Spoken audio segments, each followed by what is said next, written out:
શિવજી ભગવાનના મહાપૂજા અભિષેક અને એ મજાના સરસ મજાના ફૂલ છે. અપરાજિતાના ફૂલ છે વાદળી.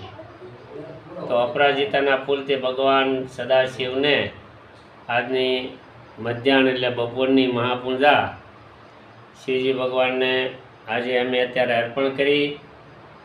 અને ભગવાન ભોળાનાથ સર્વનું કલ્યાણ કરે.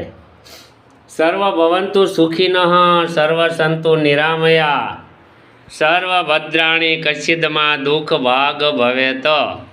બધા સુખી થાય, બધા નિરોગી રહે અને કોઈને કાંઈ દુઃખ ન થાય એવું ભગવાન સદાશિવના આ વચનો છે. માટે ભગવાન સદાશિવના આવા પવિત્ર માસની અંદર સરસ મજાના મહાપૂજાના દર્શન કરવાથી આપણે ઘરે બેઠા દર્શન કરે. કદાચ આપણે ન આવી શક્યા, આવ્યા તો ભગવાન સદાશિવ સર્વનું કલ્યાણ કરે. દર્શન કરવાથી પણ કલ્યાણ કરે છે. અસ્તુ. ઓમ નમો નારાયણ.